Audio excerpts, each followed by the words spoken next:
ढालता बहा भ्रुओं से पानी।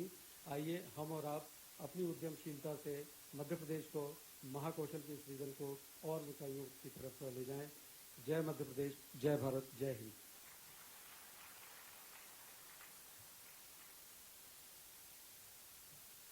बहुत बहुत धन्यवाद सर इस विस्तृत जानकारी के लिए निवेश नीतियों की तरफ और निवेश संभावनाओं की तरफ। और दीदी सज्जनों, अब सेक्टर स्पेसिफिक प्रेजेंटेशंस होंगी और जो पोटेंशियल सेक्टर्स हैं इस रीजन के, उनकी तरफ जो अनुकूल नीतियां हैं और जो संभावनाएं हैं निवेश की तरफ, उसकी तरफ अब प्रेजेंटेशन। तो सबसे पहले हमारे एमएसएमई सेक्टर और विशेष रूप से स्टार्टअप्स के लिए जो अपॉर्चुनिटीज हैं, उसके लिए मैं आमंत्रित करती हूं डॉक्टर नवनीत मोहन कोठारी जी को, हमारे सेक्रेटरी एमएसएमई।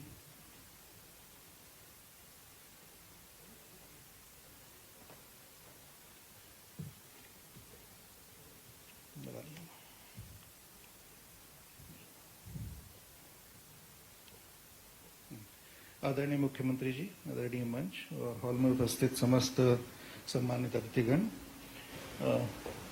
संक्षेप में मैं एमएसएमई सेक्टर में लघु, सूक्ष्म और मध्यम श्रेणी के उद्योगों के लिए मध्य प्रदेश में जो सिनेरियो है उसके पर चर्चा करूंगा। जैसा आप जानते हैं, भारत में माइक्रो श्रेणी जो है वो, जिसमें investment on plant and machinery 1 crore से कम है और जिसमें टर्नओवर 5 करोड़ से कम है, उसको माना जाता है। लघु को माना जाता है इन्वेस्टमेंट 10 करोड़ और टर्नओवर 50 करोड़, और मध्यम श्रेणी के उद्योग को माना जाता है जिसमें इन्वेस्टमेंट है 50 करोड़ और टर्नओवर 250 करोड़। अगर हम उद्यम रजिस्टर्ड एमएसएमई की बात करें तो भारत में करीब 274 लाख एमएसएमई रजिस्टर्ड हैं, जिसमें अधिकांश माइक्रो श्रेणी के हैं, मध्यम श्रेणी की करीब 67,000 है और लघु श्रेणी की 7 लाख करीब हैं। भारतीय इकोनॉमी का करीब 1/3 हिस्सा जो है वो हमारी एमएसएमई के माध्यम से आता है और मैन्युफैक्चरिंग सेक्टर में इसका करीब 36% इसका योगदान है। नेक्स्ट, मध्य प्रदेश में की अगर बात करें तो हमारे यहाँ पर करीब 4,57,000 एमएसएमई आज की डेट में रजिस्टर्ड हैं, जिसमें अधिकांश जो है वो ट्रेडिंग सेक्टर में है। सर्विसेज सेक्टर में करीब 1,16,000 हैं और 90,000 हमारी जो है एम्प्लॉयमेंट है, वो है हमारी मैन्युफैक्चरिंग सेक्टर में। हमारे यहाँ पे जो एमएसएमईज हैं करीब 42,000 करोड़ की इन्वेस्टमेंट है और उसमें करीब 6,40,000 का इनका टर्नओवर है। नेक्स्ट, महाकौशल रीजन की अगर अपन बात देखें तो यहाँ करीब हमारे पास महाकौशल में हमारे पास 36 लाख करीब एमएसएमईज हैं और करीब 1.86 लाख एमएसएमईज हैं और जिसमें कि करीब 8 लाख हमारे यहाँ पर रोजगार है। 6,000 करोड़ के इन्वेस्टमेंट के साथ यहाँ पर 85,000 करोड़ का टर्नओवर महाकौशल के एमएसएमईज के पास है। हमारे यहाँ पर 31 इंडस्ट्रियल एरियाज हैं और करीब 400 हेक्टेयर का एरिया हमारे यहाँ पर एमएसएमई डिपार्टमेंट के अंदर है। 130 हेक्टेयर इसके अतिरिक्त है जो हमारे पास और पोजीशन में है, जिसमें हम और इंडस्ट्रियल एरिया डेवलप करने वाले हैं। करीब 3,000 करोड़ का हमारा एक्सपोर्ट है एमएसएमईज का इस रीजन से। नेक्स्ट,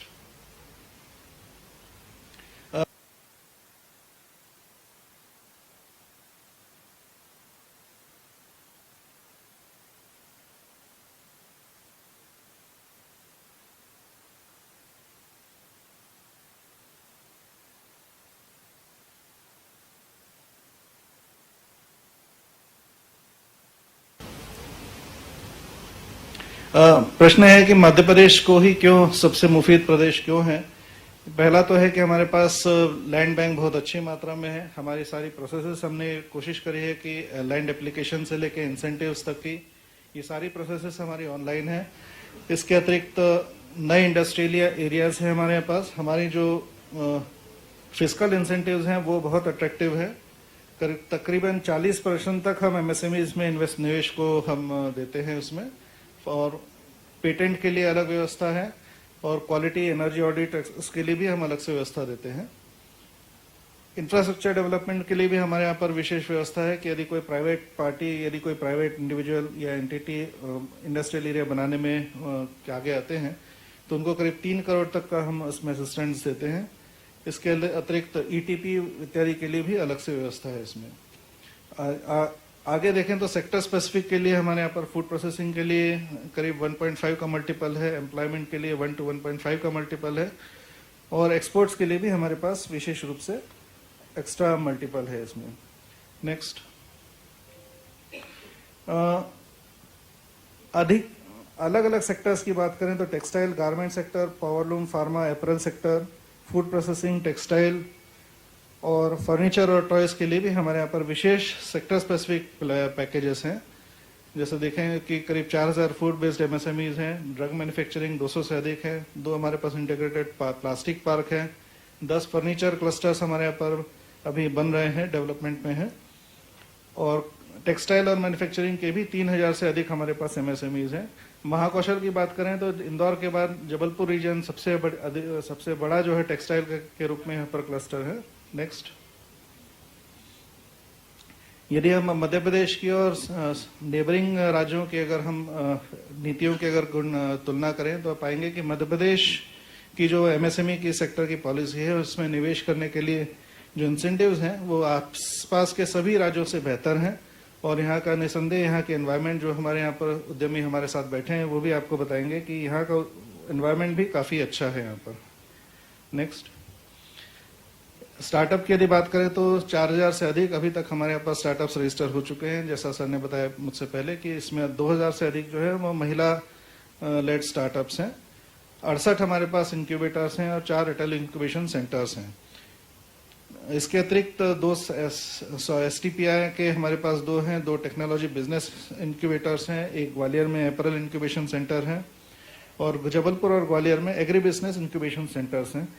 तो हमारे यहाँ पर स्टार्टअप्स के डेवलपमेंट के लिए बहुत अच्छा आज की डेट में मौसम है, व्यवहार। नेक्स्ट, जबलपुर डिवीजन में अधिकांश करीब 554 स्टार्टअप्स हैं और जिसमें करीब 270 जो है महिला बेस्ड स्टार्टअप्स हैं अधिक। नेक्स्ट, एमपी स्टार्टअप यूनिट जो नीति है उसमें भी हमारे पास बहुत अच्छी उसमें स्टार्टअप्स के लिए प्रोविजंस किए हुए हैं। जैसे कि 15 लाख यदि कोई हमारे यहाँ पर निवेश करता है तो 15 लाख तक की सहायता हम उसमें देते हैं। लीज रेंटल्स में हम उनको 50% तक का देते हैं 3 वर्ष तक के लिए। पेटेंट्स के लिए सहायता है, यदि स्टार्टअप किसी इवेंट्स में पार्टिसिपेट करना चाहते हैं तो उसके लिए सहायता है। इंक्यूबेटर्स जो है उनके लिए भी हमारे पास सहायता के लिए हमारे पास प्रोविजंस हैं, और इवेंट सपोर्ट के लिए इंक्यूबेटर्स भी यदि किसी इवेंट में पार्टिसिपेट करना चाहें या इवेंट ऑर्गेनाइज करना चाहें तो उसके लिए भी हमारे पास 20 लाख तक प्रति वर्ष तक के लिए हम इंक्यूबेटर को सहायता देते हैं।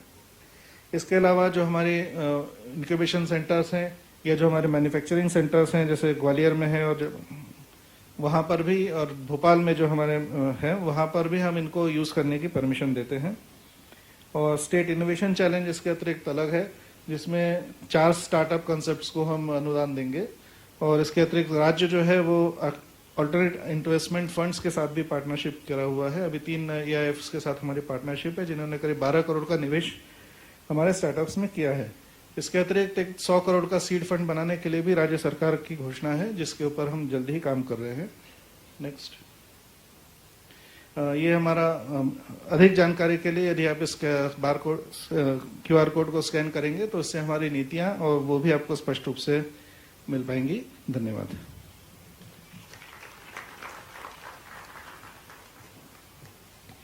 बहुत बहुत धन्यवाद सर। और देवी सज्जनों, जैसे कि आपने फिल्म में भी देखा कि मध्य प्रदेश खनिज पदार्थों से समृद्ध भूमि है और इसके साथ साथ अब वह IT, ITS, ESDM क्षेत्र में भी अब यहाँ का इसका हब बन रहा है। तो इन क्षेत्रों में क्या अपॉर्चुनिटीज हैं, क्या पॉलिसीज हैं, इसके बारे में विस्तृत जानकारी के लिए मैं आमंत्रित करती हूँ हमारे principal secretary mineral resources department और science and technologies department Shri Nikunj Kumar Shrivastava ji को उनकी प्रेजेंटेशन के लिए। माननीय मुख्यमंत्री जी, मंच पर आसीन सभी अतिथिगण, उद्योग जगत से आमंत्रित सभी हमारे विशिष्ट अतिथिगण, पत्रकार बंधुओं, मैं आप सभी का स्वागत करता हूं। मैं संक्षिप्त में आप लोगों को मध्य प्रदेश में खनिज की संभावनाओं के बारे में बताऊंगा। एक डिटेल सेशन हमारा आफ्टरनून में भी है, जिसमें इससे उद्भूत यदि कोई प्रश्न होते हैं तो उसके लिए हम लोग आपको अवेलेबल रहेंगे। नेक्स्ट, मध्य प्रदेश एक खनिज से प्रचुर राज्य है, ये आप सभी को पता है। और मध्य प्रदेश में जो प्रमुख खनिज यहाँ जो मिलते हैं, मुख्यतः कोल बहुत अधिक मात्रा में मिलता है, लाइमस्टोन है, आयरन ओर है, कॉपर ओर है, मैग्नीज है, बॉक्साइट है, रॉक फॉस्फेट है। हम लोग कोल में हमारे पास जो रिजर्व की यदि हम बात करें तो हमारा देश का 8% रिजर्व है, पर हमारा जो प्रोडक्शन है वो 18% है। उसी तरीके से आप देखेंगे लाइमस्टोन हमारा 9% है, पर हमारा प्रोडक्शन 13% है। तो ये इस बात को बड़ा स्पष्ट प्रदर्शित करता है कि हमारे पास जो रिजर्व है, जो क्षमता है, उससे अधिक हम काम कर रहे हैं और बेहतर ढंग से काम कर रहे हैं। और यहां जो मध्य प्रदेश में संभावना है, यदि हम खनिज की देखें तो एक तो एक्सप्लोरेशन की संभावना है। एक्सप्लोरेशन के जो हम ऑक्शन कर रहे हैं, जो एक्सप्लोरेशन से जुड़ी इंडस्ट्रीज हैं वो काम कर सकती हैं, जो खनिज से जुड़ी इंडस्ट्रीज हैं वो काम कर सकती हैं, जो खुद खनन करती हैं क्योंकि प्राइवेट सेक्टर को ऑक्शन से आवंटित किया जाता है। और तीसरा जो खनिज से जुड़े हुए उद्योग हैं, क्योंकि बहुत सारे उद्योगों में खनिज की जरूरत होती है, तो खनिज से जुड़े उद्योगों के लिए यहां बहुत संभावना है। Next slide. जैसा कि मैंने पहले आपको बताया कि पूरा प्रदेश हमारा खनिज से भरा हुआ है, हर क्षेत्र खनिज से भरा हुआ है। पर इसमें जो थोड़ा डिवीजन है कि जो हमारा पूर्वी क्षेत्र है, जिसमें जबलपुर संभाग भी आता है, पूर्वी दक्षिणी क्षेत्र जो है, और जब यदि हम उत्तर की ओर जाएं, पूरब की उत्तर की ओर जाएं, तो जो हमारा रीवा और शहडोल संभाग आता है, ये हमारा मुख्यतः मेजर मिनरल्स यहां मिलते हैं। मुख्य मेजर मिनरल्स यहीं मिलते हैं, जिसमें जबलपुर क्षेत्र भी है, जिसमें कि कोल है, लाइमस्टोन है और रॉक फॉस्फेट है, ये आपको मैग्नीज है, कॉपर है, ये आपको इस क्षेत्र में मिलता है। यदि हम अपने पूरब वाले क्षेत्र को देखें, जिसमें हमारा भोपाल संभाग, उज्जैन संभाग, इंदौर संभाग आता है, तो यहां भी खनिज मिलता है और यहां आपको स्टोन मिलता है मुख्यतः। कुछ ऐसे एरियाज भी हैं जहां की लाइमस्टोन भी मिलता है, जैसे नीमच और धार में लाइमस्टोन मिलता है, और पूरा प्रदेश हमारा खनिज से भरा हुआ है। Next slide. ये हम यदि अलग अलग मिनरल्स को देखें तो कोल, जैसा कि मैंने आपको बताया कि 8% हमारे पास रिजर्व है, 18% प्रोडक्शन है। इसमें मैंने जिले बताए हुए हैं कहां कहां है, मैं इनकी डिटेल में नहीं जाऊंगा। लाइमस्टोन नेक्स्ट बड़ा प्रमुख है, जो कि बहुत सारी इंडस्ट्रीज, कोल से पावर प्लांट्स जो हमारे बहुत जुड़े हुए हैं, तो आप कोल का खनन तो कर ही सकते हैं और आप पावर प्लांट भी लगा सकते हैं। लाइमस्टोन है, आप लाइमस्टोन का खनन करके उसकी ट्रेडिंग भी कर सकते हैं, ऑक्शन में ले सकते हैं। प्रचुर मात्रा में लाइमस्टोन हमारे पास और अच्छी क्वालिटी का लाइमस्टोन उपलब्ध है, और आप इससे सीमेंट इंडस्ट्री के लिए यहां बहुत संभावना है।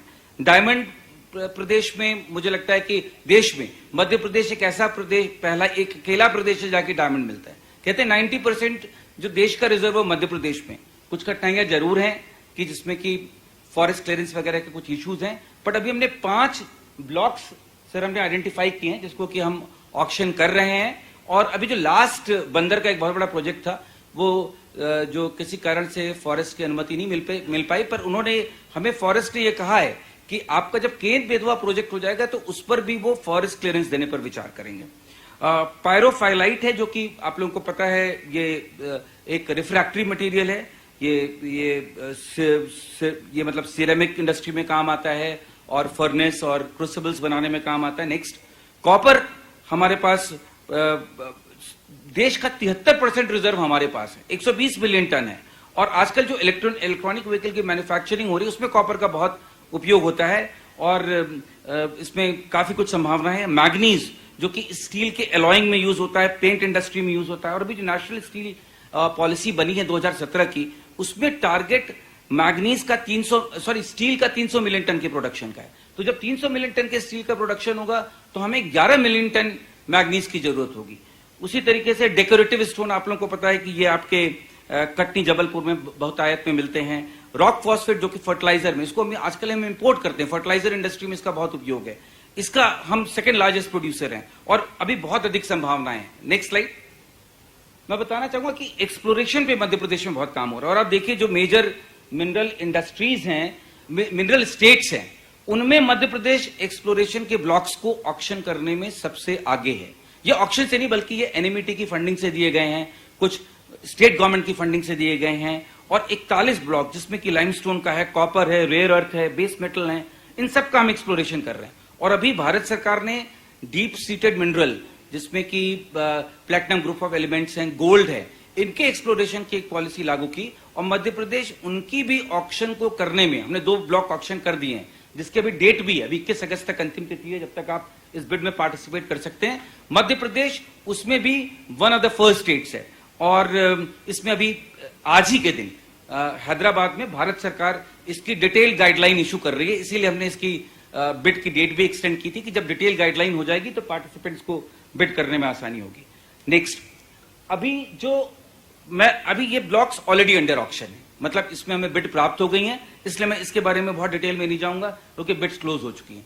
बट 17 ब्लॉक्स हमें क्या कहते हैं, हमने कोल के ऑक्शन किए हैं अभी, और 20 ब्लॉक हमने कुछ मुख्य मिनरल्स के ऑक्शन किए हैं। नेक्स्ट, ये बड़ी महत्वपूर्ण है जो नेक्स्ट मैं आपको ये जो स्लाइड दिखा रहा हूं, और इसमें 33 ब्लॉक हैं जिनको हम अगस्त में, जिनका हम टेंडर पब्लिश करने वाले हैं। तो यहां संभावनाएं हैं, आप इसमें देखेंगे कि इसमें अनूपपुर, डिंडोरी, मतलब इस जबलपुर डिवीजन के भी, बालाघाट, बहुत सारे जिले इस जबलपुर डिवीजन के भी सम्मिलित हैं और पूरे प्रदेश के सम्मिलित हैं। और मैं चाहूंगा जो भी यहाँ इन्वेस्टर्स हैं इस ऑक्शन में अच्छी तरीके से पार्टिसिपेट करें। मैं आगे आपको बताऊंगा कि स्टेट किस तरीके से हैंड होल्डिंग कर रही है। नेक्स्ट,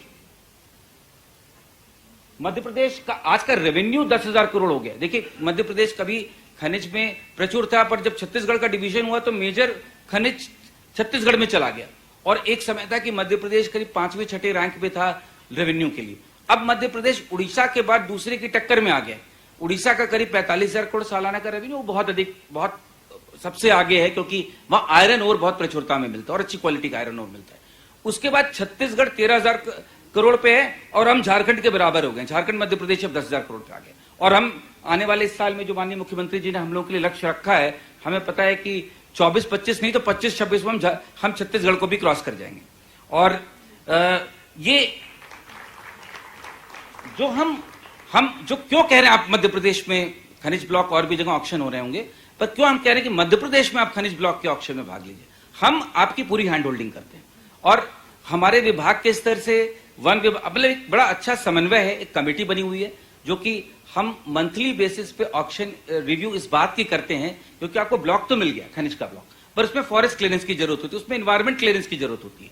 तो वो हम पर्यावरण विभाग, वन विभाग, खनिज विभाग और राजस्व विभाग एक साथ बैठता है हर महीने, और हम ये देखते हैं कि इन सब बिंदुओं का निराकरण हो, और इसमें बड़ी अच्छी प्रगति आ रही है। और एक दूसरी चीज आती है, जब आपको फॉरेस्ट क्लियरेंस चाहिए होती है तो आपको कंपनसेटरी एफॉरेस्टेशन के लिए जमीन चाहिए।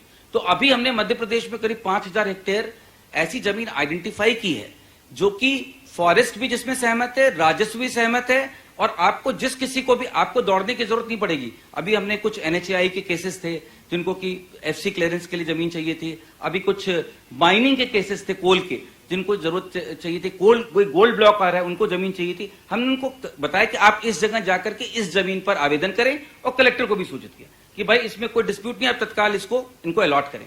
तो जो फॉरेस्ट क्लियरेंस की, जो कंपनसेटरी एफॉरेस्टेशन की, वो बहुत बड़ी सुविधा है जो हम सरकार के रूप में आपको ऑफर कर रहे हैं, और हम आपके साथ हैं कि आप जो भी फॉरेस्ट क्लियरेंस वगैरह हम आपको उपलब्ध कराएंगे।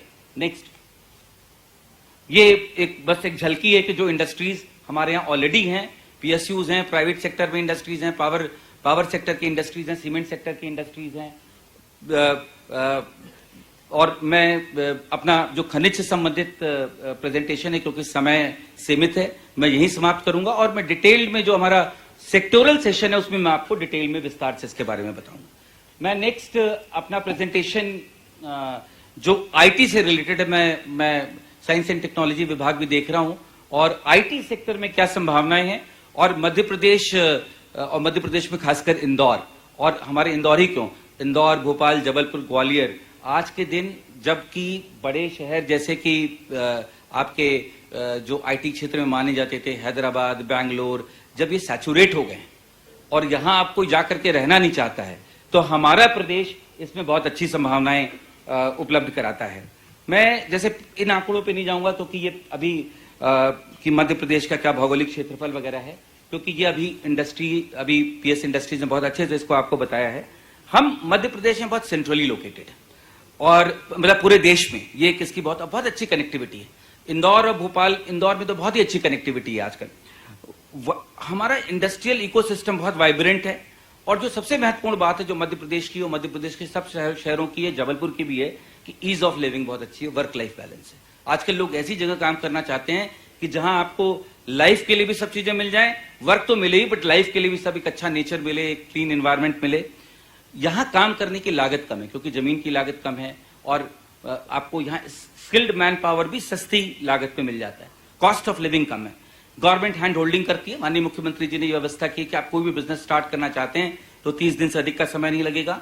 टेक्निकली स्किल्ड वर्कफोर्स है, मतलब स्टार्टअप इकोसिस्टम बहुत अच्छा बूम कर रहा है, पावर सरप्लस है और डेटा सेंटर के लिए यहाँ बहुत अच्छी संभावना है क्योंकि डेटा सेंटर वहां आता है, डेटा रिकवरी सेंटर वहां जाता है जहां की भूकंप प्रतिरोधी क्षमता जिस प्रदेश की अच्छी होती है। तो हमारी लो सिस्मिसिटी का हमारा स्टेट है।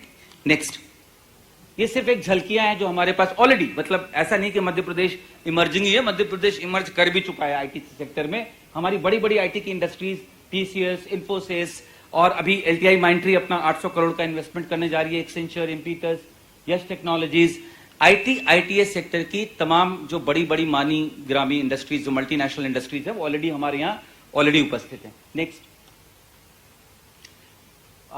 मध्य प्रदेश के जो जीएसडीपी में आईटी सेक्टर का करीब $5 बिलियन का कंट्रीब्यूशन है। जैसा कि मैंने बताया कि 4 हमारे शहर इंदौर, जबलपुर, भोपाल, ग्वालियर इमर्ज कर रहे हैं एक आईटी सेंटर के रूप में। हमारे पास 7 गवर्नमेंट आईटी पार्क हैं। हमारे पास already 10 lakh square feet built up area है। हमारे पास 4 प्राइवेट एसईजेड्स भी हैं, स्पेशल इकोनॉमिक जोन्स भी आईटी के हैं। हमारे पास करीब 50 से अधिक बड़ी कंपनियां आईटी के यहाँ ऑलरेडी उपलब्ध हैं और करीब मध्य प्रदेश में 2 लाख लोग ऑलरेडी एम्प्लॉयड हैं। बट ये काम हमारा यहाँ समाप्त नहीं हो रहा, हम इसको और आगे लेके जाना चाहते हैं। हम मध्य प्रदेश के शहरों को अगला पुणे, हैदराबाद, बेंगलोर बनाना चाहते हैं और इसलिए हम करीब 5 लाख स्क्वायर फीट का एरिया डेवलप कर रहे हैं आईटी पार्क के रूप में। हम डेटा सेंटर का एक पार्क डेवलप कर रहे हैं बेतमा में।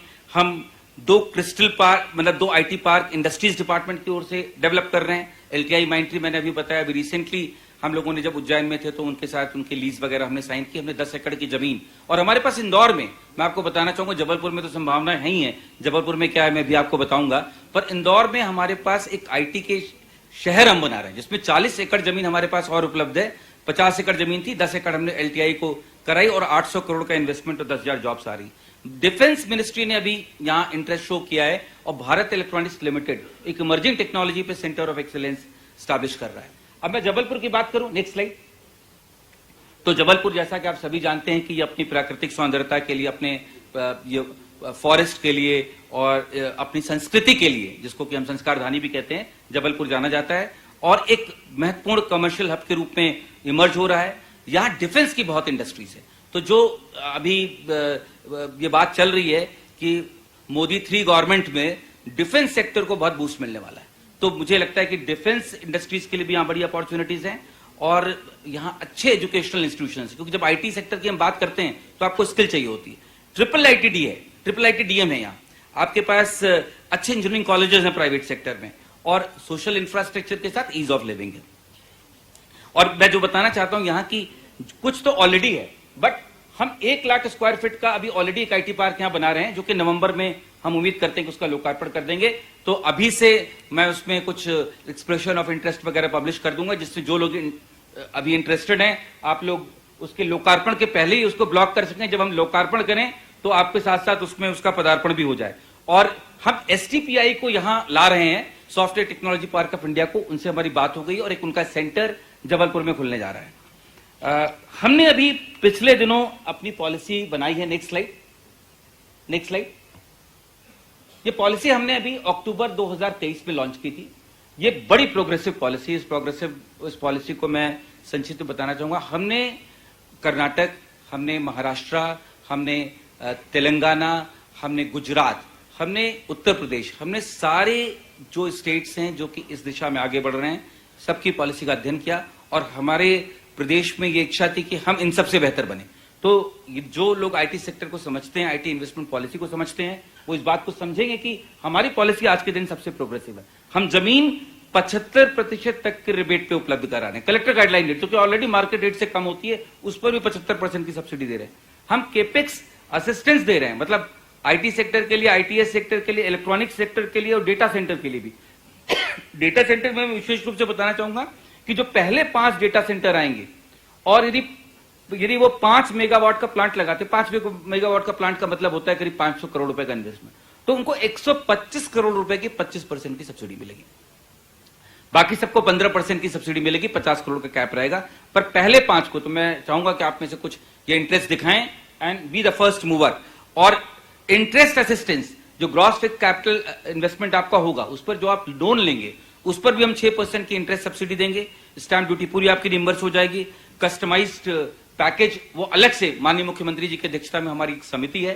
यदि आप 200 करोड़ रुपए से ज्यादा आईटीआईटीएस में और 300 करोड़ रुपए इलेक्ट्रॉनिक्स सेक्टर में और 500 करोड़ से ज्यादा डेटा सेंटर में इन्वेस्ट कर रहे हैं, तब हम आपके लिए एक स्पेशल पैकेज देंगे। जो पॉलिसी है वो तो मिलेगा ही मिलेगा, पॉलिसी के ऊपर भी माननीय मुख्यमंत्री जी आपको देंगे।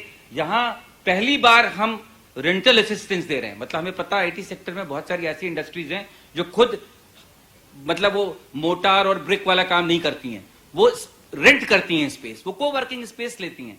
तो उस पर हम को वर्किंग स्पेस लेने पे 3,000 रुपए पर सीट तक दे रहे हैं। हम एम्प्लॉयमेंट जनरेशन, क्योंकि आईटीआईटीएस सेक्टर बहुत एम्प्लॉयमेंट जनरेट करता है, पर सीट 4,000 रुपए देंगे आपको। और इसी तरीके से मार्केटिंग असिस्टेंस, यदि आप इंटरनेशनल कॉन्फ्रेंस से भाग लेने जाएंगे तो हर साल आपको 2 लाख रुपए तक की सहायता मिलेगी।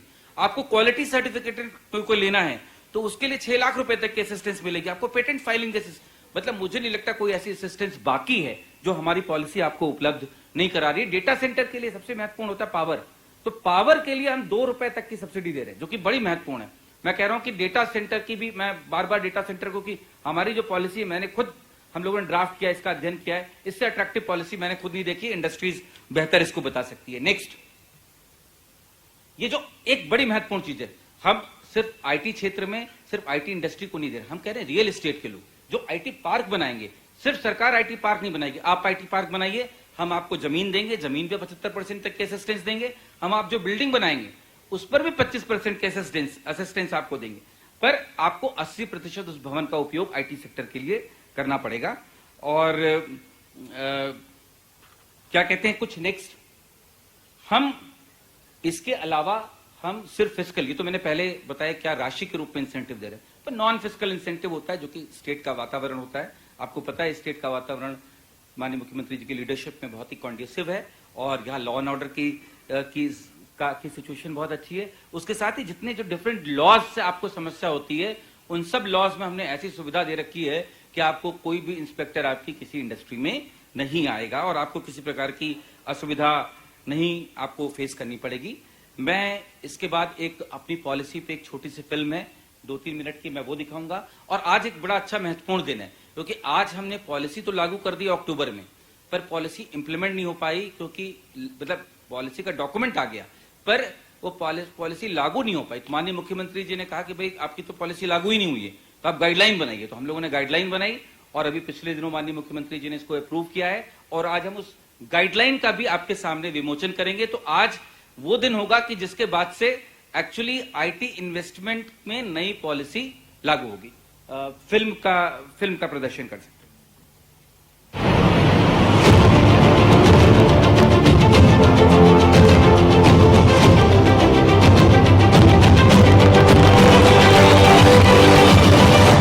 The global tech landscape is shifting. One nation is rising rapidly. India, renowned for its skill force and innovation, India has become the global hub for cutting-edge advancements in information technology and electronics manufacturing sectors. But do you know, a new wave of innovation is found in the heart of India, Madhya Pradesh. This dynamic state has a network of emerging tech hubs like Indore, Bhopal, Jabalpur and Gwalior, with state-of-the-art IT parks built by the government of Madhya Pradesh.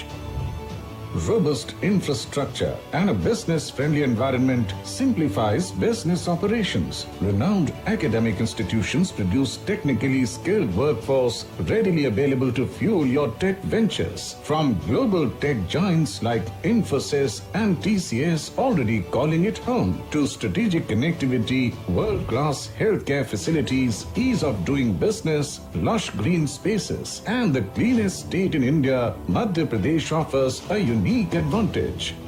The Madhya Pradesh IT, ITES and ESDM Investment Promotion Policy 2023, introduced by the Government of Madhya Pradesh, is a game changer. It aims for inclusive growth and creating employment opportunities for people in the state and to promote innovation and entrepreneurship. For IT, ITES pioneers, imagine securing land at a rebate of up to 75% or receiving financial assistance to fuel your growth. Madhya Pradesh is building the perfect ecosystem for developers to thrive by giving support for creating co-working spaces and plug-and-play parks for establishing state-of-the-art infrastructure for the tech industry. For those venturing into electronic system design manufacturing, envision utilizing advanced infrastructure while benefiting from substantial capital expenditure assistance. Also receiving support for testing, calibration and even patent filing, a true testament to the state's commitment to innovation. Data centers can also leverage land rebates, power tariff reimbursements and dedicated infrastructure support. Whether you are an established player or a budding entrepreneur, the Madhya Pradesh IT policy welcomes you.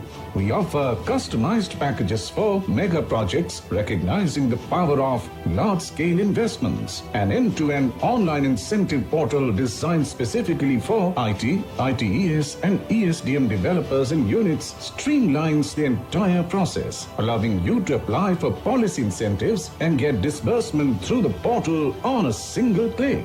Madhya Pradesh is more than just a location. It's a strategic decision for your company's future. Explore the boundless possibilities of India's tech landscape. Come, invest in India's tech destination, Madhya Pradesh. Thank you so much. मैं माननीय मुख्यमंत्री जी को यह भी बताना चाहूंगा कि आज जो हम गाइडलाइन आपको जारी कर रहे हैं, पॉलिसी लागू हो जाती है, उसका इम्प्लीमेंटेशन भी सरल होना चाहिए। बहुत सरल इम्प्लीमेंटेशन का तरीका बनाया है और पूरा ऑनलाइन प्रोसेस है, end to end online process है। आपको अप्लाई करना, सेल्फ रजिस्ट्रेशन है, सारे इंसेंटिव्स आपको टाइम बाउंड और ऑनलाइन तरीके से मिलेंगे। मैं माननीय मुख्यमंत्री जी से अनुरोध करूंगा और उपस्थित सभी अतिथियों से अनुरोध करूंगा कि जो गाइडलाइन है उसका विमोचन करने का कष्ट करें।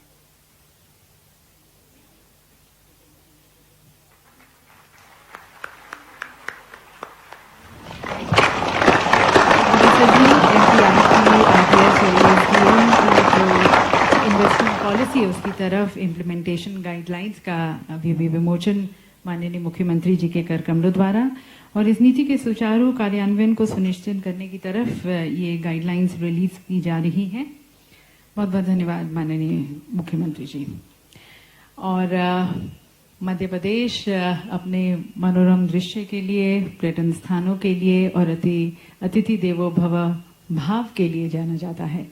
तो टूरिज्म और हॉस्पिटैलिटी क्षेत्र में जो अनंत संभावनाएं हैं, जो अनुकूल नीतियां हैं, उसके बारे में विस्तृत जानकारी देते हुए अब डिटेल प्रेजेंटेशन हमारे श्री श्रीओ शेखर शुक्ला जी की तरफ से, principal secretary tourism.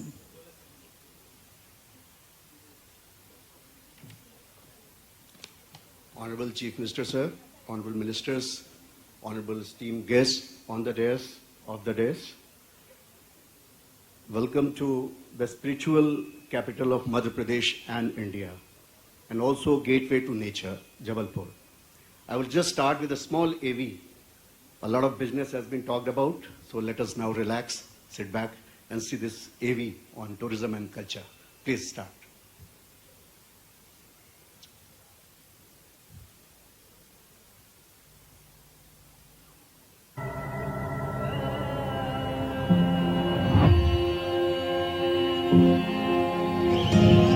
When I open my eyes to a day of glee, nature's abode is where I want to be.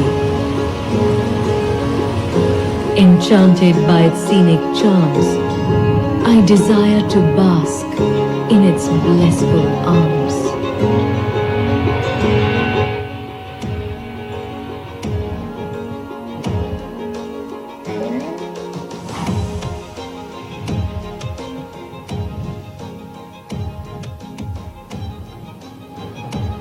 When the going gets tough and triumph upholds.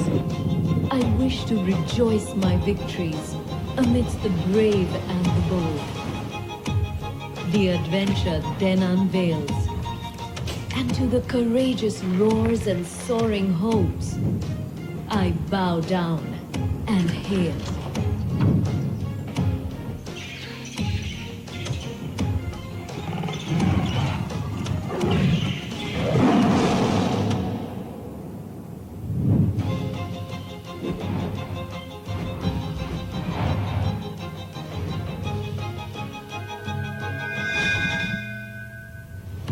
For the times when the spirit is at peace, I seek the divine, and uncertainty I seize.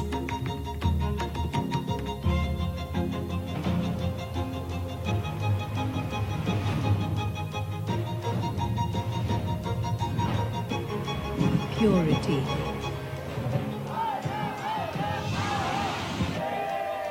Power.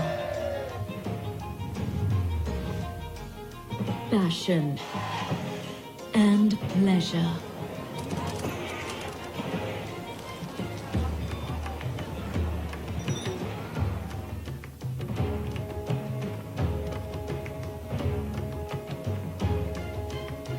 The feelings that reside within are all I want to treasure. Beauty, adventure, peace and culture are my inner call. थोड़ा कल्पना कीजिए only imagination फिर बोलते समझ गए तो आठ नहीं समझे तो मोड़ा नाट आप लोग घूम रहे बेड़ा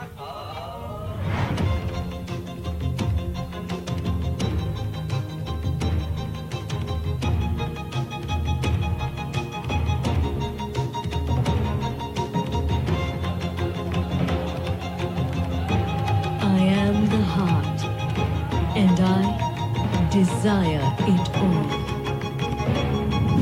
मध्य प्रदेश, सब कुछ जो दिल चाहे. Thank you. Hope you enjoyed it, and it must have cooled you down for some time. Welcome to, once again, I would say, future ready, culturally rooted, and tourist paradise, Madhya Pradesh. Let me begin my small presentation with some facts for you. First of all, I must tell you that Honorable Chief Minister, under whose able and visionary guidance we are working, he has held the post of Chairman of MP Tourism Corporation, and during his tenure, he took MP Tourism to the peak, to the pinnacle. And in his new avatar now, he's committed to take it to the next level. And he's very, very keen to bring the cultural and the tourism offerings, which are very unique to Madhya Pradesh, to the notice of the whole world. And we are all working under his guidance. So I need not elaborate. A little bit of that you could see in the AV. We boast of having all the attractions in Madhya Pradesh which you can conceive of in any part of the country. We are the heritage lovers' paradise, and we boast of the fact we have the highest number of UNESCO World Heritage Sites in Madhya Pradesh of any state in the country. We are boast of having 14 World Heritage Sites, 3 in permanent list and 11 in tentative list, which we are very consciously trying to put in the permanent list. And one of these, Bheda Ghat, which is Jabalpur's pride, we are trying to put it in the permanent list of UNESCO's World Heritage List, which is going to come about very soon. We also are home to the most, greenest state of the country is Madhya Pradesh. We are home to 12 national parks, 25 sanctuaries, and 7 Project Tiger reserves. And many of you, if you have come from outside and because of some chaos happening in the airports, if you have missed your flight, don't get panicked. A lot is there on the offer in and around Jabalpur. You can always get in touch with us, and we will give you an exclusive, understanding of what Madhya Pradesh is from the tourism angle. Next, please. So these are the heritage sites, and 6 of them have been recently included just 3 months ago. Next, please. When it comes to spirituality and pilgrimage, we are second to none, home to 2 Jyotirlingas and many other very pious religious places, one of them being Amarkantak, which is the origin of one of the oldest river on the planet, Narmada Ji. And there are many more attractions around it. Next, please.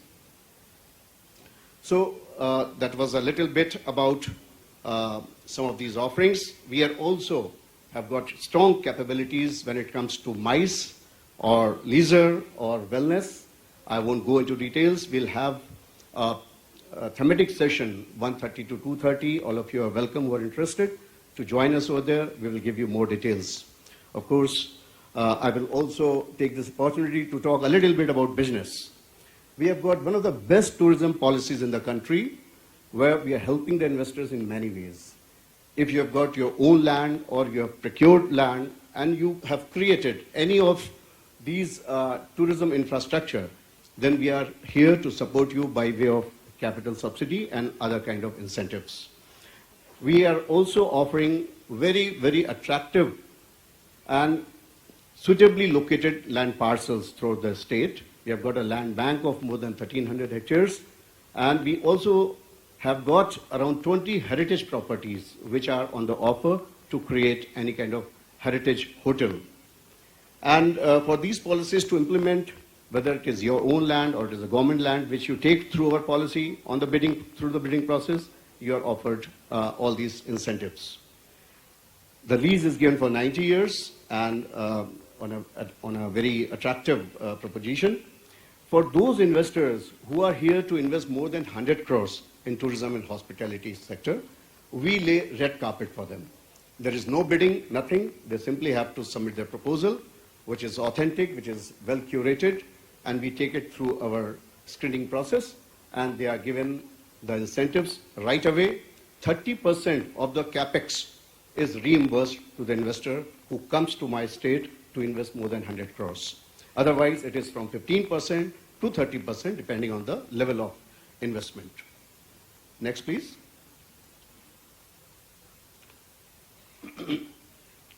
Yeah. I won't go into details. Just to tell you that we have got an investment of more than 4,000 crores in last couple of years in the tourism and hospitality sector, and we have created more than 7,000 good quality rooms across the state by way of these hotels and resorts, which have come around our destinations, around our national parks, and you name the brand and they're all there. Some of the names, big brands, they are identified by Madhya Pradesh only. Next, please. So these are the 16 or 18 sectors which we support. You can download our policy from the website. You'll get all the details. Next, please. Some of these heritage properties we have, which we have given to the investors. Some of these projects which have come about. Next. Next. Next, please.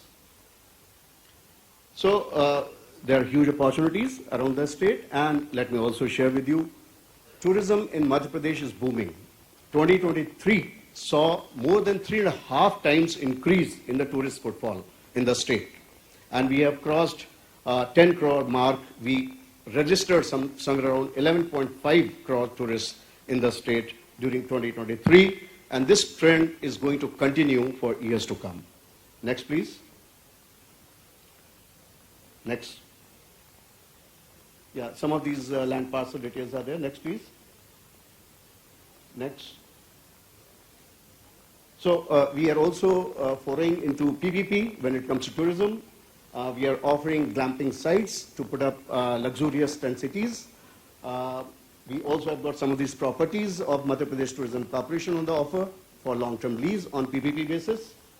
We also promote caravan tourism, golf courses, ropeways, and there's another very active proposition which is coming about is cruise tourism. We are going to start a number of cruise routes in Madhya Pradesh, inside the Madhya Pradesh, and connecting intrastate. One of the cruise which we are going to start is from Statue of Oneness in Omkareshwar. Adi Shankaracharya the statue over there. From there to Statue of Unity in Gujarat, around 120-kilometer route, we are going to start very luxurious cruise. And the offer would be given for the PPP players to come and invest over there. We have got a very attractive and one of the best film tourism policy in the country, which is attracting a lot of traction. And you name the film producer, they love coming to Madhya Pradesh and shooting. And when it comes to Jabalpur, it is really their delight to be working in Jabalpur. It's coming up as a tourism and also film shooting hub in Madhya Pradesh. Next, please. So not only we provide ease of shooting here by way of online permissions and complete hand-holding, seamless hand-holding, but we also, icing on the cake is financial incentives. We also give 25% of the cost of the project or up to 2 crore as an incentive for film, for OTT web series, etc. We also give incentives. So now you can see, next please. Some of these big films which have been shot, both international and national projects, which have put Madhya Pradesh majorly on the film tourism map of the country. Lion, White Tiger, Suitable Boy, The Lovers, and you see the array of movies which have been shot here in Madhya Pradesh and well appreciated and widely acclaimed. Next, please. We are also home to many opportunities when it comes to eco and adventure tourism. I won't go into details. Next, please. So this is a snapshot, brief snapshot of what we are doing here in Madhya Pradesh. What are the opportunities for the investors to come and invest in Madhya Pradesh? I invite all of you to not only invest, but be invested in Madhya Pradesh when it comes to cultural and tourism offerings. I must also conclude by saying that my Honorable Chief Minister's commitment was shown within 3 months of his assuming office. His prime concern was intrastate connectivity, and he gave us directions, and we could start intrastate air services within the states, connecting 8 destinations. That goes a long way to show his commitment and also the team's resolve to put Madhya Pradesh majorly on the tourism and hospitality map. Thank you so much. Thank you very much, sir. So, ladies and gentlemen, these were the brief snapshots of the investment opportunities, the policies, the incentives, and some of the potential and blooming sectors of Madhya Pradesh. और आगे बढ़ते हुए अब मंचासीन हमारे जो कुछ प्रमुख उद्योगपति हमारे साथ हैं, उनके विचारों को, उनकी प्रतिबद्धताओं को, और क्योंकि उन्होंने मध्य प्रदेश में निवेश किया हुआ है तो उनके अनुभवों को आमंत्रित करते हैं और जो अपेक्षाएं भी हैं उनकी मध्य प्रदेश शासन से, सरकार से, वह भी जानने की कोशिश करते हैं। तो सबसे पहले मैं आमंत्रित करती हूँ श्री जॉयदीप मुखर्जी को, सीईओ हिडलबर्ग सीमेंट। दुनिया भर में 50 से अधिक देशों में हिडलबर्ग क्षमता और गुणवत्ता का प्रतीक है। दमोह मध्य प्रदेश में इनका प्लांट है और माइसम के नाम से इनका सीमेंट वर्ल्ड फेमस है।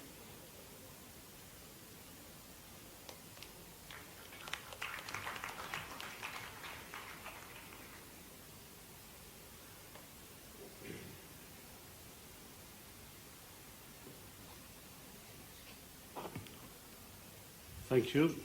Honorable Chief Minister of Madhya Pradesh, Mr. Mohan Yadav, MD of MPIDC, Mr. Chandrabali Shukla, distinguished guests, ladies and gentlemen. I stand before you today with a deep sense of gratitude and optimism as we gather to acknowledge your commitment to industrial development under your visionary leadership. Your unwavering commitment to foster a conducive business environment and promoting economic growth has been instrumental, sir, in our collective success. On behalf of Heidelberg Cement India, I extend my heartfelt gratitude to you for your continuous support and engagement. Your commitment to Madhya Pradesh's development has created an environment that nurtures businesses like ours. Your policies focused on industrial development, on ease of doing business, and skill development programs have been instrumental in our ability to expand, innovate, and contribute to this state's economy. Thanks to your vision and unwavering dedication, the state is going to evolve further into a beacon of innovation and industry. We have at Heidelberg successfully concluded expansion projects in the past. in Damo. And we are making significant investments now in alternative fuels, in sustainable development, power, and renewable energy initiatives. Looking ahead, we are now preparing to invest an additional 1,500 crores over the next 4 to 5 years in our expansion initiatives. We are proud to be part of this journey towards progress and prosperity, and we also actively contribute to CSR activities that uplift the surrounding community. Your leadership has inspired us to dream big and achieve even bigger. We look forward to continuing our partnership with your government in furthering our shared goal of sustainable economic development. We laud the idea of these regional conclaves, and we think it's an excellent idea which bestows sharp focus on regional development. And once again, I thank you for your invaluable support and for creating an environment where businesses can thrive and contribute to the growth story of our state. Thank you very much.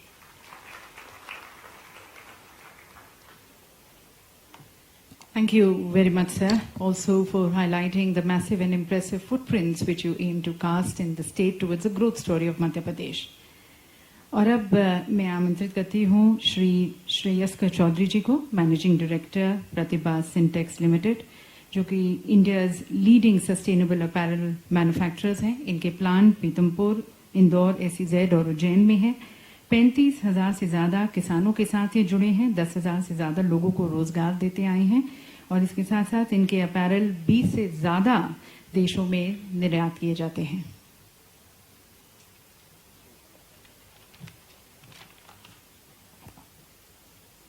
माननीय मुख्यमंत्री जी, respected ministers, distinguished guests on the dais, industry captains, ladies and gentlemen.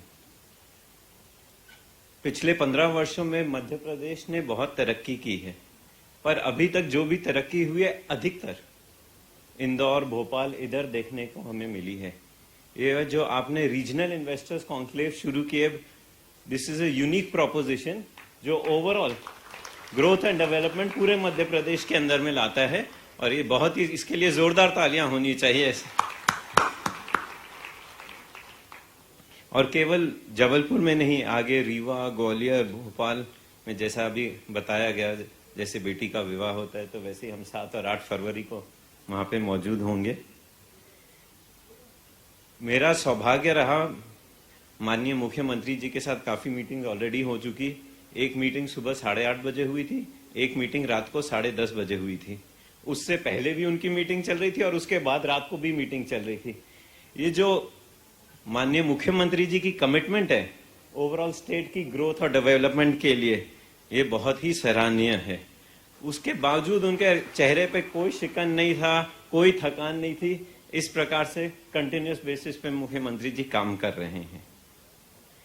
अब हमारे sector की specific अगर बात करें तो अगर एक्सपोर्ट्स, इंडिया के ओवरऑल एक्सपोर्ट्स अच्छे रहे हैं, बट टेक्सटाइल एंड अपैरल के अंदर में पिछले 19 महीने में 18 महीने में ओवरऑल 15% एक्सपोर्ट्स का डिप है, और हम एक्सपोर्ट फोकस्ड हैं लार्जली.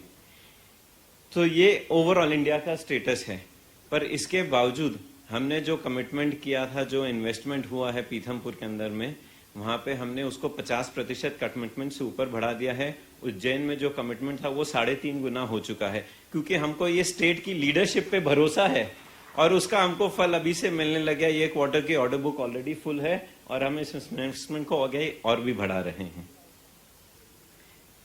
जैसे माननीय मुख्यमंत्री जी ने 2025 को उद्योग वर्ष कहा है, तो ये इसी कमिटमेंट के साथ और हम साथ में मिलके, ये हम सबकी कमिटमेंट है. जो $550 बिलियन मध्य प्रदेश का कंट्रीब्यूशन की बात हो रही है 5 ट्रिलियन इकोनॉमी में, हम सब कंधे से कंधा मिलकर उसे आगे बढ़ाएंगे. बहुत बहुत धन्यवाद. बहुत बहुत धन्यवाद आपकी शुभकामनाओं के लिए और आपकी प्रतिबद्धता के लिए. बहुत बहुत धन्यवाद. और अब आमंत्रित करते हैं श्री विनोद अग्रवाल जी को, managing director VE commercial vehicles, जो कि वोल्वो ग्रुप और आयशर मोटर्स के बीच में एक जॉइंट वेंचर है. ये एक multi brand multi division company है जिसके जो रेंज है वो आयशर ट्रक्स और बसेस हैं. 34 से अधिक देशों में ये निर्यात कर रहे हैं। कमर्शियल ट्रांसपोर्टेशन में आधुनिकीकरण को बढ़ावा देने में एक इंडस्ट्री लीडर के रूप में ये पहचाने जाते हैं। भारत में इनके 9 मैन्युफैक्चरिंग फैक्ट्रीज हैं, सेंटर्स हैं और प्रमुख पीतमपुर और भोपाल में है। श्री विनोद अग्रवाल जी। आदरणीय मुख्यमंत्री doctor Mohan Yadav ji, respected cabinet ministers, senior officials of Madhya Pradesh government, my industry colleagues, and all the dignitaries present here today. I am extremely pleased. मेरे को बहुत खुशी है कि मेरे को आज इस मौके के ऊपर बोलने का मौका दिया गया है और मैं उसके लिए मध्य प्रदेश गवर्नमेंट का बहुत बहुत धन्यवाद करता हूँ। सबसे पहले ये जो रीजनल इंडस्ट्री कॉन्क्लेव्स किए गए हैं, पहले उज्जैन में हुआ था, अभी यहाँ हुआ है, ये एक बहुत अच्छा स्टेप है जो मुख्यमंत्री जी ने लिया। इससे जो स्टेट की जो डेवलपमेंट है, ये पूरी बैलेंस डेवलपमेंट और ऑलराउंड स्टेट, पूरी स्टेट में डेवलपमेंट होगा, तो इसके लिए ये बहुत ही सराहनीय स्टेप है। तो हम इससे इंडस्ट्री में बहुत खुश हैं कि पूरी मध्य प्रदेश स्टेट में अलग अलग रीजन्स को फोकस किया जा रहा है। इसके बाद जैसा कि प्रिंसिपल सेक्रेटरी इंडस्ट्रीज उनकी प्रेजेंटेशन में हमने देखा कि मध्य प्रदेश में क्यों इन्वेस्ट किया जाए, उन्होंने बहुत अच्छे उसमें रीजन उसमें बताए कि क्यों इन्वेस्ट किया जाए। तो मैं इंडस्ट्री की तरफ से अपना पर्सपेक्टिव देना चाहूँगा कि जो उन्होंने बताया वो बिल्कुल सही है। जैसा कि सबसे बड़ी बात होती है लैंड अवेलेबल मध्य प्रदेश में बहुत अच्छी तरह से अवेलेबल है और लैंड जो है वो अच्छे रेट पे अवेलेबल है, ये सबसे बड़ी बात ये है। और उसके बाद जहाँ पावर अवेलेबल है, जहाँ वाटर अवेलेबल है, जहाँ स्किल सेट्स अवेलेबल हैं, जहाँ पे लॉजिस्टिक्स के पॉइंट ऑफ व्यू से मध्य प्रदेश बहुत स्ट्रेटेजिकली लोकेटेड है, तो जहाँ से हमारी जो लॉजिस्टिक्स कॉस्ट है वो सबसे कम से कम होती है। तो इसके कारण से ये मध्य प्रदेश जो है कई कारणों से बहुत ही अच्छी जगह है इन्वेस्टमेंट के लिए, और उसके ऊपर मध्य प्रदेश गवर्नमेंट की जो इंडस्ट्रियल पॉलिसी है ये बहुत ही अट्रैक्टिव है और उसको बहुत अच्छी तरह से इम्प्लीमेंट किया जा रहा है। सबसे बड़ी बात यह है कि कथनी और करनी में कोई फर्क नहीं है। जो मध्य प्रदेश में कहा जाता है वो बिल्कुल होता है और टाइम पे होता है, और इसी के कारण हमने वोल्वो आइशर जो हमारी जॉइंट वेंचर है, अभी 16 साल हो गए जॉइंट वेंचर को। वैसे हमारे ऑपरेशन जहाँ पे 35 साल के पहले सेटअप हुए थे 1985 में, तो हमने एक प्लांट से शुरू किया था। अभी मध्य प्रदेश में हमारे 8 प्लांट हैं और इसके अलावा हमारे यहाँ पे 130 एंसिलरी यूनिट्स हैं जो हमें डेडिकेटेड सप्लाई करते हैं। तो जैसे ही कोई ऑटो सेक्टर की कंपनी स्टेट में आती है तो उसके साथ में जो कंपोनेंट मैन्युफैक्चरर्स होते हैं वो साथ में आते हैं। अभी पिछले महीने ही हमें एक जो जमुना ऑटो इंडस्ट्रीज हैं जो स्प्रिंग्स बनाते हैं, वो 250 करोड़ की इन्वेस्टमेंट पीतमपुर में उन्होंने अभी इनॉग्रेशन किया प्लांट का। तो ये लगातार जैसे हमने बगरोडा में प्लांट लगाया, तो बगरोडा में ऑलरेडी हमारी भोपाल बगरोडा में ऑलरेडी एंसिलरीज आने शुरू हो गए हैं, देवास में ऑलरेडी एंसिलरीज हैं, पीतमपुर में बहुत एंसिलरीज हैं। तो हमारी अपनी तो इन्वेस्टमेंट जहाँ पे हो ही रही है, उसके अलावा एंसिलरीज की इन्वेस्टमेंट हो रही है और एम्प्लॉयमेंट हमारी और एंसिलरीज की मिलाके दोनों को मिलाके 35,000 के ऊपर एम्प्लॉयमेंट हम जनरेट कर रहे हैं स्टेट में। तो ये सारा इसीलिए हो रहा है कि मध्य प्रदेश गवर्नमेंट की जो पॉलिसीज हैं वो बहुत अच्छी हैं। और मैं एक और चीज शेयर करनी चाहूंगा कि Madhya Pradesh is the finest example of make in Madhya Pradesh for the world. जैसा कि हमने एक्सपोर्ट के आंकड़े भी देखे थे, शेयर किए गए थे, बहुत अट्रैक्टिव आंकड़े थे। और उसके अलावा जो हमारे अपने हैं, हमारे जहां से यूरो 6 के इंजन वोल्वो ग्रुप को एक्सपोर्ट होते हैं, we are the exclusive manufacturing hub. मतलब पूरी दुनिया में जो पीतमपुर में इंजन बने हुए हैं वो वोल्वो के ट्रकों में पूरी दुनिया में लगते हैं। तो ये हमारे लिए बहुत गर्व की बात है। उसके अलावा जो देवास में हमारा जो कंपोनेंट्स का प्लांट है, उसमें जो हमारे ड्राइव लाइन के पार्ट्स हैं वो सारे दुनिया में एक्सपोर्ट होते हैं, वो भी यूएसए में, यूरोप में, सब जगह एक्सपोर्ट होते हैं। तो मेरे कहने का मतलब है मध्य प्रदेश किसी भी कारण से, किसी भी लहजे से कहीं भी कम नहीं है। इसमें सब कुछ है, सारा कुछ अवेलेबल है। गवर्नमेंट मशीनरी बहुत अच्छी है, इंडस्ट्रियल पीस है, सारा इंफ्रास्ट्रक्चर अवेलेबल है। तो इसलिए हमारे लिए, इंडस्ट्रियलिस्ट के लिए ये अच्छा मौका है कि अगर हमें इन्वेस्टमेंट करना हो तो मध्य प्रदेश को जरूर हमें सामने रखना चाहिए। मध्य प्रदेश भारत का दिल तो है ही। मेरे को पूरा यकीन है कि मध्य प्रदेश भारत का सरताज बनेगा आने वाले समय में, और हमारे मुख्यमंत्री साहब का जो इसमें जो विजन है वो मध्य प्रदेश को दिन दुगनी और रात चौगनी उन्नति पर लेके जाएगा। धन्यवाद।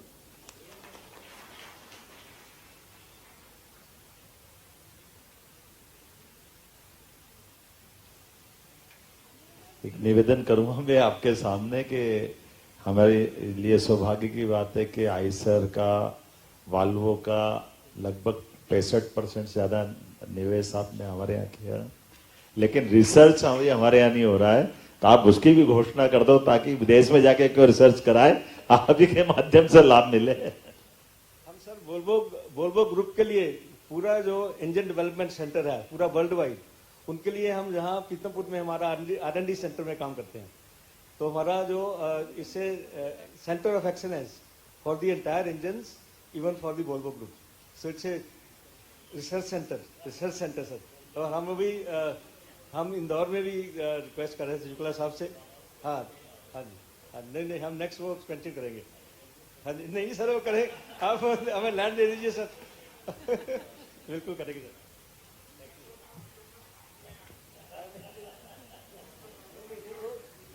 That is already committed.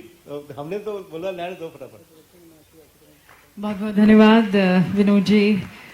Madhya Pradesh में R&D सेंटर और साथ साथ एक कल्चर ऑफ इनोवेशन भी यहाँ पर डेवलप करने की तरफ आपका बहुत बहुत धन्यवाद। और अपनी अनुभव साझा करने का सभी में एक आत्मविश्वास जागृत करता है कि उनका यहाँ पर इन्वेस्टमेंट न केवल सेफ और सिक्योर है और प्रॉस्पर भी करेगा। बहुत बहुत धन्यवाद। और अब मैं आमंत्रित करती हूँ श्री आशीष भरतराम जी को, chairman and managing director SRF limited. SRF एक भारतीय बहुव्यवसाय रसायन समूह है जो औद्योगिक और विशेष मध्यवर्ती उत्पादों का निर्माण करता है, और कंपनी के बिजनेस पोर्टफोलियो में fluorochemical, specialty chemicals, packaging films, technical textiles और कोटेड और लैमिनेटेड फैब्रिक्स शामिल हैं। Thank you. Honourable chief minister Shri Mohan Yadav ji, distinguished ministers, distinguished guests, ladies and gentlemen, good afternoon. The Honorable CM has declared that 2025 will be the year of industry for Madhya Pradesh, and I'm honored to be here today and express my views on this platform. As our great nation embarks on a journey towards Viksit Bharat at SRF, we share our Honorable Prime Minister, Shri Narendra Modi's vision of holistic economic development, inclusive growth, driven by innovation, sustainable actions, and livelihood creation. Madhya Pradesh has been home to us ever since we acquired our first plant in Gwalior, in Malanpur, in 1995, 30 years ago.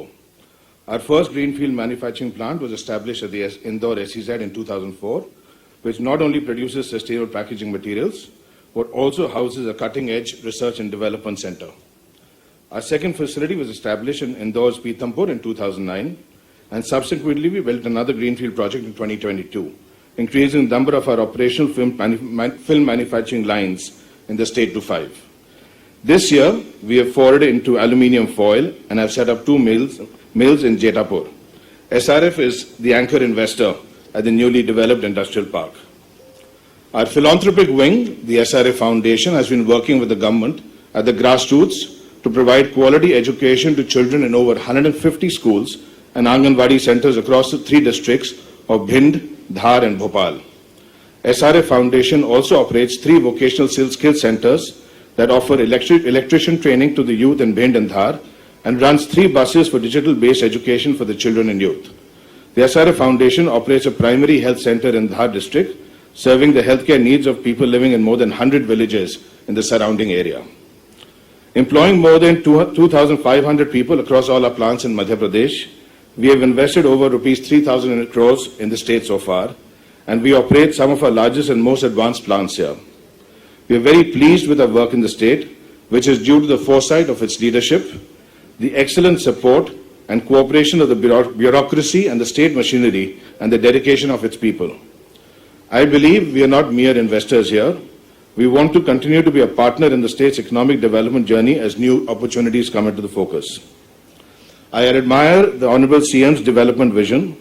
This vision aims for all-round growth. The Honorable CM's emphasis on regional industrialization is reflected in these industry conclaves, which are now taking place in various parts of Madhya Pradesh, like this one in Jabalpur. It is clear that by leveraging on the pillars of innovation, efficiency, and reliability, high-quality development can deliver better lives to the state's people. So joining hands with Madhya Pradesh on its development journey occupies a leading position in SRF's investment strategy as we strive to expand our business further and make investments in new manufacturing facilities at Indore amounting to 2,500 crores over the period of next 3 years, generating direct and indirect employment opportunities for close to 2,000 people. Honorable Chief Minister, ladies and gentlemen, when it comes to opportunities for SRF and Madhya Pradesh, I would like to say the sky is the limit. Thank you. Thank you very much, sir, for your sharing your experiences, and thank you for the compliments. In fact, thank you to all the leading industrialists of the country who spoke and shared their experiences. Thank you for being our partners in success. और देवी सज्जनों, आज इस मंच से अनेक इकाइयों का लोकार्पण किया जाएगा, शिलान्यास किया जाएगा माननीय मुख्यमंत्री जी के कर कमलों द्वारा विकास को, रोजगार को और गति देते हुए, आउटरीच देते हुए 29 इकाइयों का वर्चुअल लोकार्पण और इसके साथ साथ 38 इकाइयों का भूमि पूजन किया जाएगा। और इसके तहत 10 कार्यक्रम स्थलों पर हमारे अधिकारीगण, हमारे माननीय विधायकगण, सांसदगण भी जुड़ रहे हैं और उनके साथ हम कनेक्ट करेंगे। आप स्क्रीन पर देख सकते हैं। इन इकाइयों में 1500 करोड़ से अधिक के निवेश प्रस्तावित हैं और जिनमें से लगभग 4500 से अधिक के रोजगार सृजित होंगे। तो अब मैं माननीय मुख्यमंत्री जी से निवेदन करती हूं कि आप अपने कर कमलों द्वारा रिमोट का बटन दबाकर इन इकाइयों का लोकार्पण करें, भूमि पूजन करते हुए इनका शुभारंभ करें।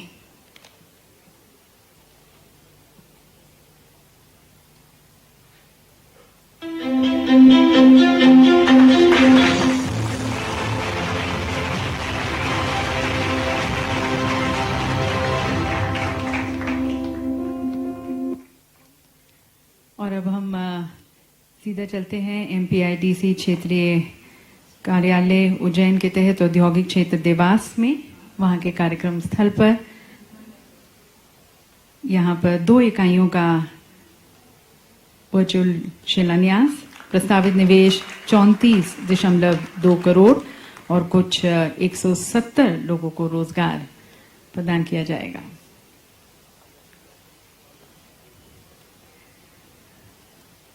और अब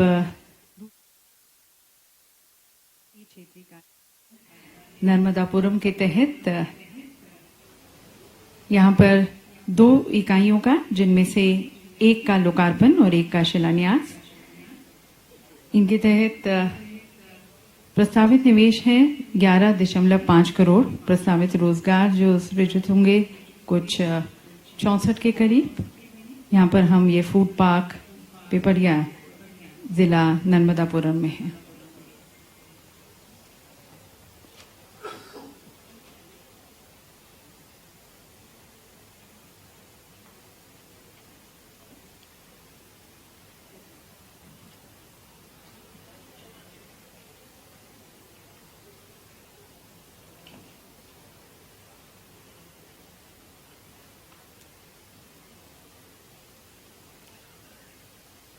आप देख सकते हैं वहां पर हमारे विधायकगण, सांसदगण, उच्च अधिकारीगण और यहां पर एक दूसरे को बधाई देते हुए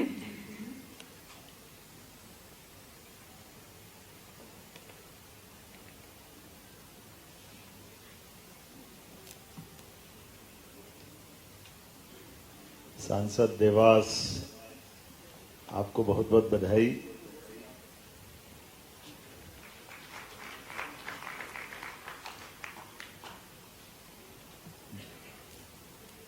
ये कौन सी इंडस्ट्री है बता सकते हैं संत महेंद्र जी? देवास सजापुर सांसद की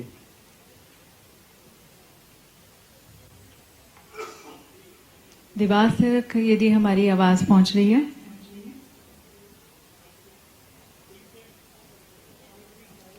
आवाज आ रही है। बहुत धन्यवाद।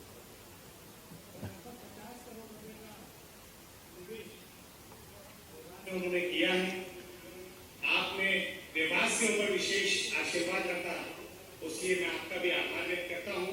इस इंडस्ट्री के द्वारा देवास में लगभग 500 लोगों को प्रत्यक्ष अप्रत्यक्ष रूप से रोजगार प्राप्त होगा, इसलिए भी मैं आपका आभार व्यक्त करता हूं। देवास पर आपकी कृपा इसी प्रकार से बनी रहे और सिंकेम इंडस्ट्री के ऊपर भी आपकी इसी प्रकार की कृपा बनी रहे, ऐसा मेरा निवेदन है। बहुत बहुत बधाई देवास और देवास के सारे मित्रों को।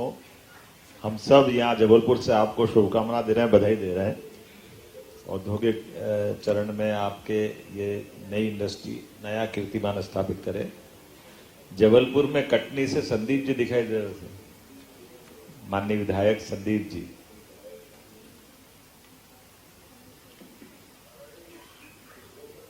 नागवंशी जी पहले बोलेंगे क्या? अच्छा संदीप जी बोले। संदीप जी कटनी से।